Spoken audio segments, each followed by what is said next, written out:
and bring over some slides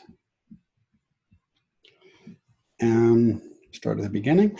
But before I do that, I'm going to share something in chat. This is a link to the slides, which I meant to do in the other session, but there we go. It's a tiny URL, which is kind of ugly, but it works. It's certainly better than the long one. Let me just paste that back in the chat again. Okay. And now let me share the screen.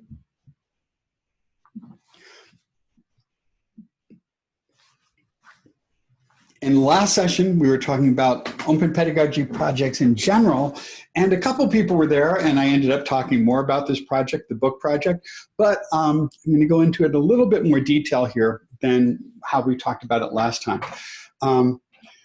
Specifically, I gave my students in the capstone course in economics in the last 2 years the option of either doing the traditional senior thesis type term papers that they had been doing in their class or doing some type of an open pedagogy project. And before I talk about my reasons for that, I put the slides in different order than I should have, but, and let me redo this one more time. This is actually a book project. Okay. It's been that sort of month or 2 or 3.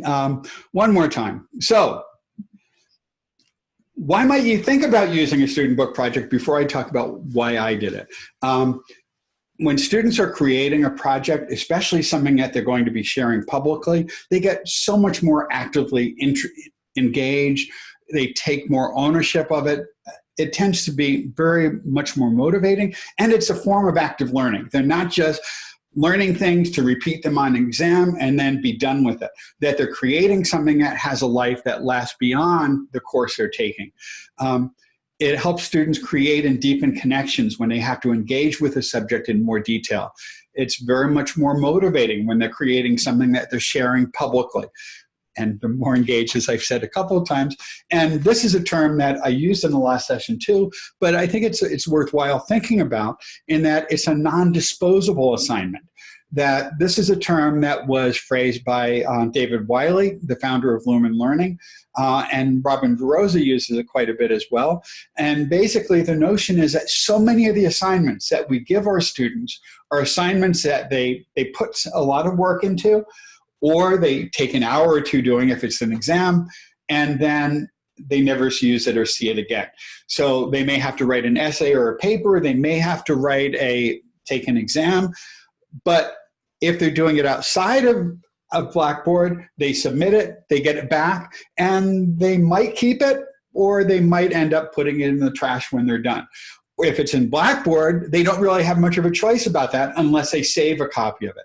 That anything they create in Blackboard disappears when the semester's over. It's still stored out in the cloud for a few years, but their work is no longer accessible to them. With book projects, or more generally open pedagogy projects, anything that they create lasts beyond the term of the semester. They're creating something that's persistent, that lasts beyond the course. And it's a whole lot more fun, both for the students who are doing something that has more intrinsic value, and for instructors who don't have to read that same old term paper over and over and over again. Because there's certain topics that students always return to, and they all start sounding alike after a while, often within just a few hours of grading any given type of project.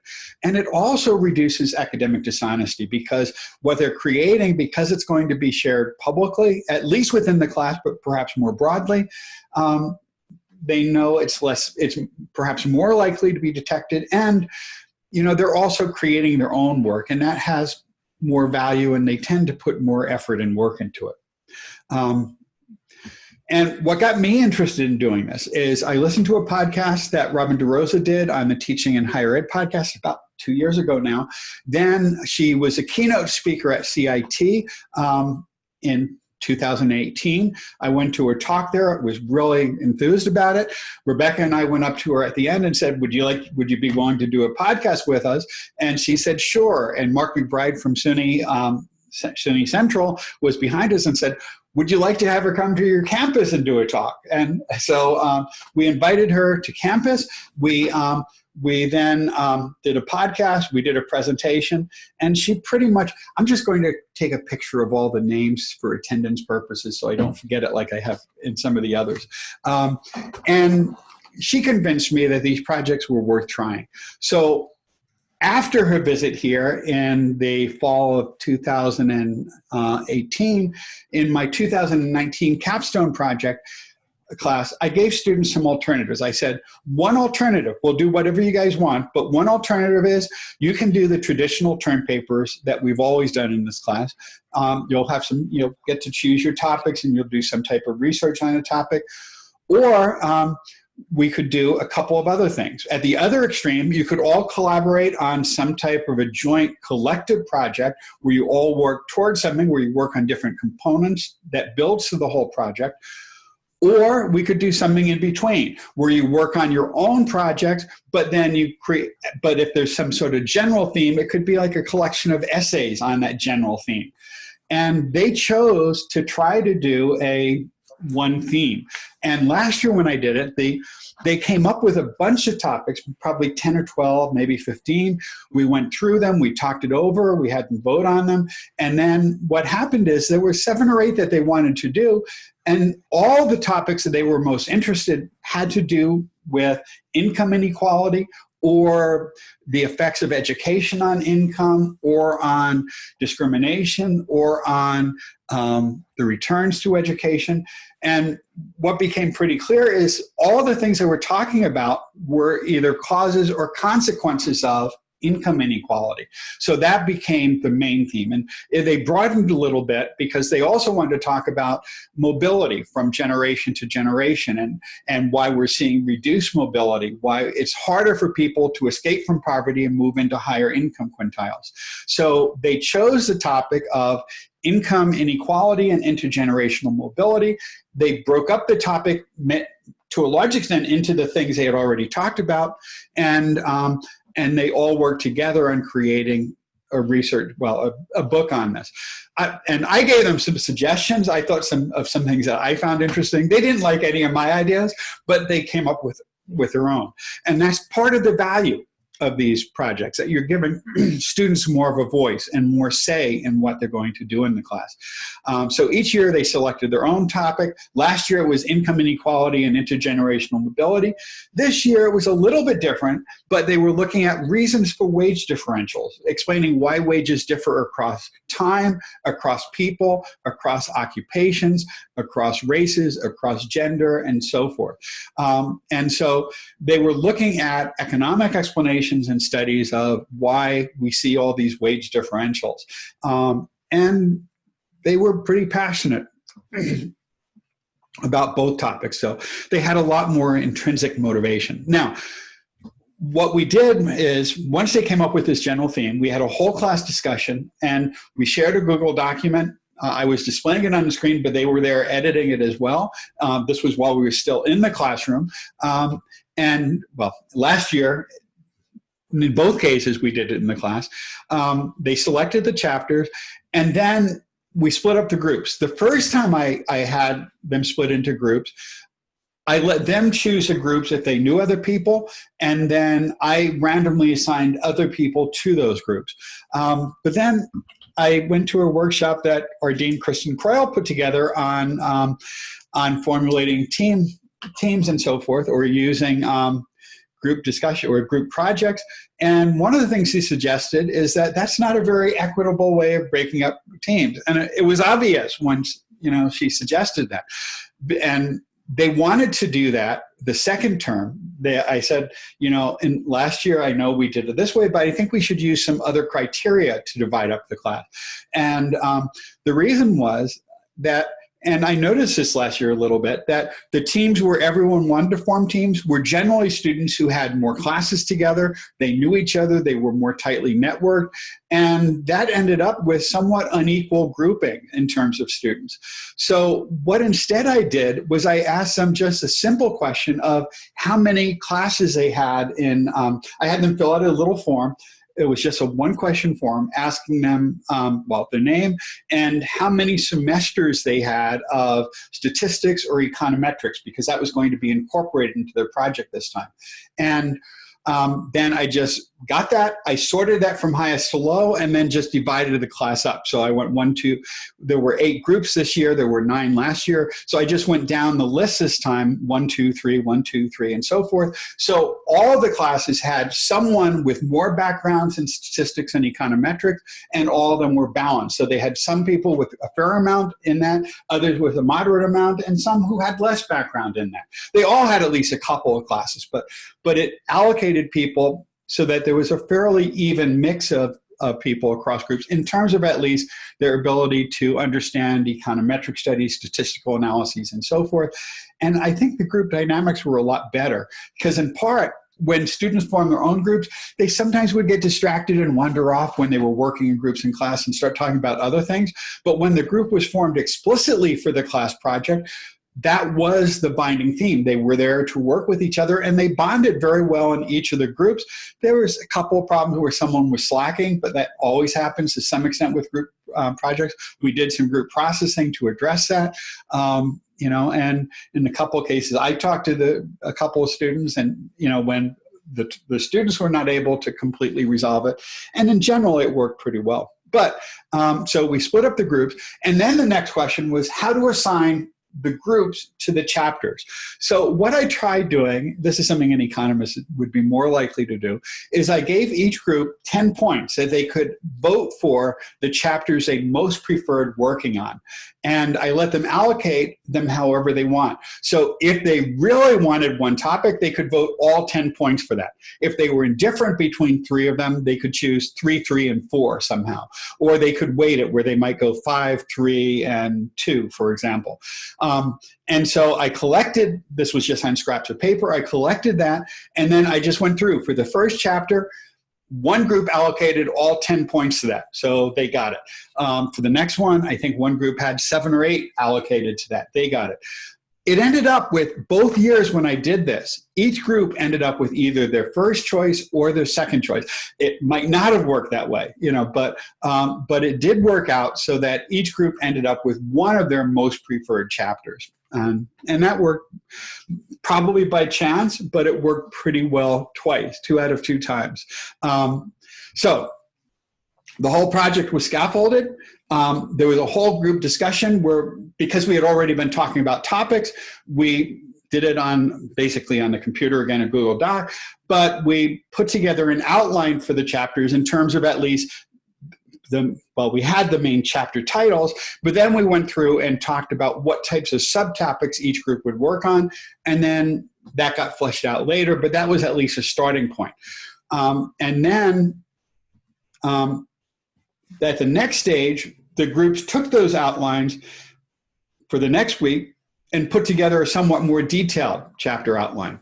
And then they put together, once we talked about all those, we saw how it fit together, and there was some overlap because some people were picking topics that also fit into others, and we worked that out. Yeah, the whole class talked about where the topics fit the best, and they generally got to a consensus. That didn't always stick. Sometimes there was a little bit of overlap. Sometimes that was okay because the same topics might be relevant to a couple of different themes.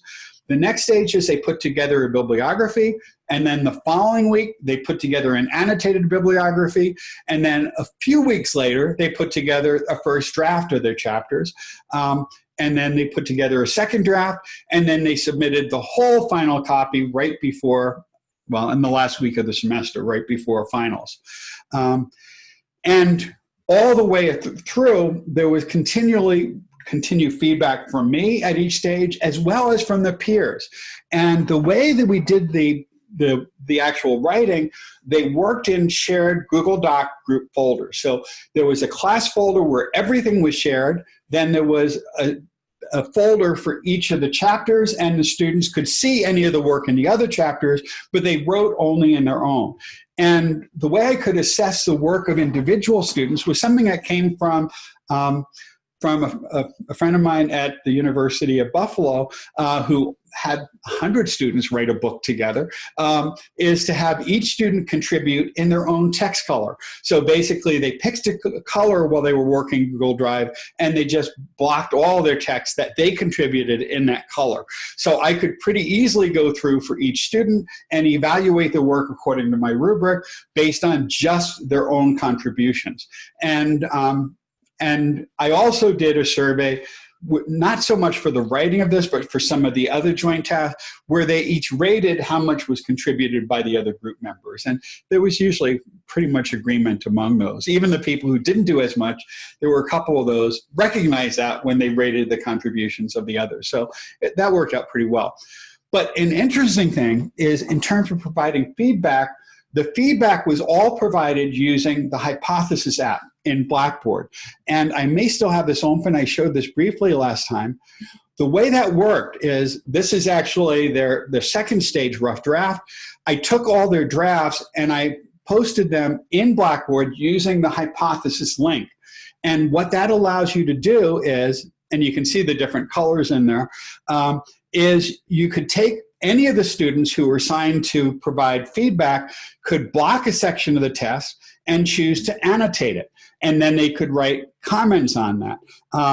And I had each student provide a minimum of 3 comments on at least 3 other chapters, or 3 bits of substantive feedback on at least 3 chapters. So if they just talk about the citation style, or if they just talk about a grammatical error, that didn't count. Or if they just say, this is really good, I encourage that, but I said that won't count as substantive feedback. So that generally worked pretty well. And they could just write comments, and other people could write comments on the comments. And somehow I ended up out of there. But so you could get a whole little threaded discussion going where people could comment on things, and other people could say, well, I disagree. I thought this worked well, or I think the original is better than your suggested change. And so there was some nice feedback going through on all this. And you could either put annotations on the text, or you could use page notes there. And this is how the whole project evolved to where it was ready to go to get published. And let me get back to the slides. And then when the whole thing was done, after a few stages of peer review and my comments, the whole thing was posted as Pressbooks. And here I shared a link. I think it's, yeah, you should have that in the chat. I'll just paste it again. There we go. If you click on that, the very last slide there would let you go to either of these books. The first one is edited a fair amount. The second one, I just really pasted it in. I haven't redone all the formatting, but it shows up online in this sort of format. I did the actual pasting into here. I created this book project, but I mean, I created the structure of it. I added the chapters, but basically all that happens is this is a little overview where I talk about how it came about.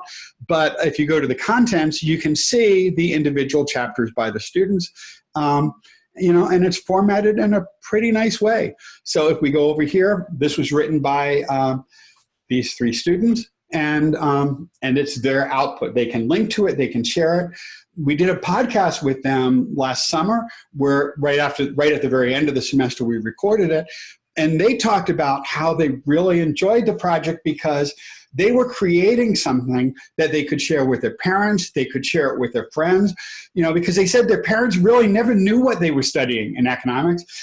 And here they created something that they could share with them and say, this is what I've been doing. I've got my allergies here, for the last 4 years. It's all green out here on Long Island. This is what I've been doing and learning for the last 4 years. And they also noted they'd put it on their LinkedIn profiles and they'd share it with potential employers. And they liked the fact that they were creating something persistent that lasted beyond the class. So that's a really quick overview of this whole thing. So any questions? Hi, John. How do you plan on reusing this book, that book that was created? Do you plan on just using it as an example for future classes? What are your plans about reusing it? One of the things that people expected when they first started doing these open textbooks, and Robin DeRosa mentioned this herself, and Bonnie Stachowiak has mentioned the same thing, is that the plan was always that they would start creating something and then let future classes build on it to improve it, to add to it, to update it. And that virtually never happens, because by the nature of open pedagogy projects, students want to take ownership of it, and generally they much prefer doing their own work rather than building on what other students have done. They really like the fact that they're starting from the ground up and building. So many faculty think that that's what's going to happen, but it virtually never does. Now, there are some great examples where open pedagogy projects like this, or book projects like this, have become the textbooks for future courses. Robin DeRosa has done that, where her class created, she noted that, you know, she was paying, she was having her students pay over $100 for a Norton Anthology of Early American Literature. I forgot how much it was, when every single one of the chapters in there, every single essay in that or reading came from a public domain reading that was available for free on the web. So what she had students do is create that, annotate, mark it up, add footnotes, put things in context. And she always thought that, you know, and she used that in subsequent classes as a text, and students would add more comments to it. But whenever they did another project, it was always a new textbook. It generally wasn't the same one. So now that same textbook that she first created, another equivalent class did it, but looked at the same literature from the standpoint of a study of gender. So basically took some of the same readings and I think added some new ones, but looked at it from a different perspective and add annotations and perspectives related to using these readings from gender roles in that time period and so forth. So in theory, you know, with OER materials, and these two books were both released under a CC BY license, so anyone is free to remix it, as long as there's, you know, as long as the original authors are given credit. You know, I don't know if anyone else will use it. I'm hoping maybe it'll be of use to some people who are doing some reading, who are looking up research on this topics, or potentially it could be used by other classes. I know, I'm trying to remember her name.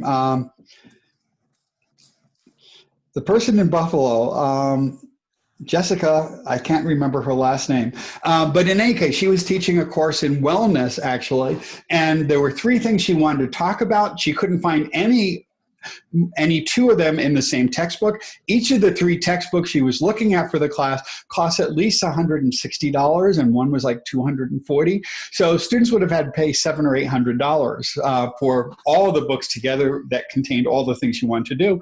And this was a class with about 100 students. So what she did is she wrote an outline for the whole text, and she had students basically write each chapter. She puts together some initial materials for class discussions, but she broke students up into groups, gave them a general structure for each chapter, and she had the groups write the chapters right before the topics were discussed. So the work that the students wrote actually became the textbook for the class that was developed as the semester progressed from beginning to end.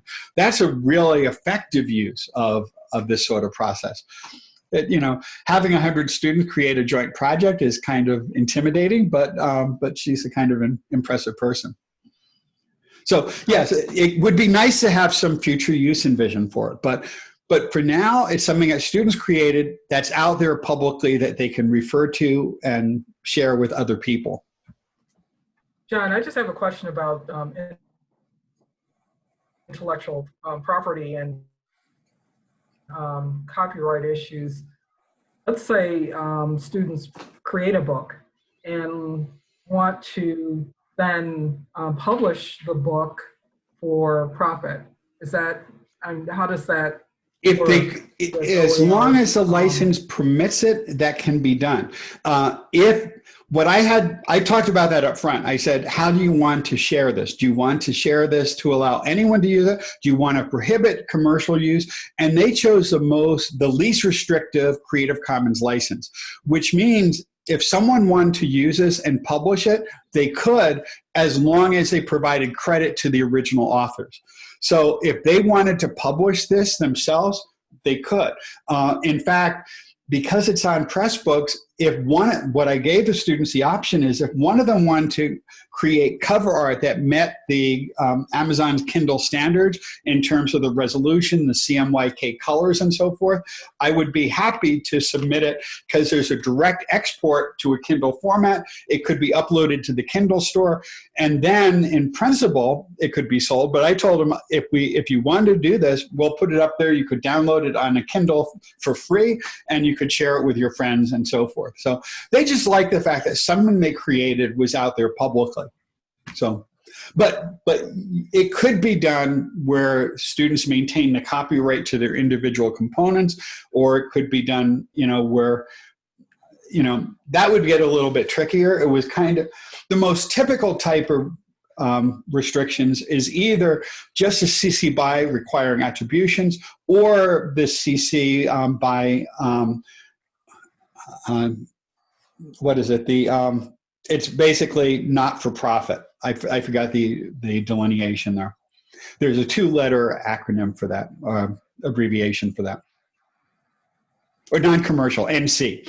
So BYNC would be non-commercial use. So other people could remix it and use it, but it couldn't be resold, which is another not uncommon way in which students share their work.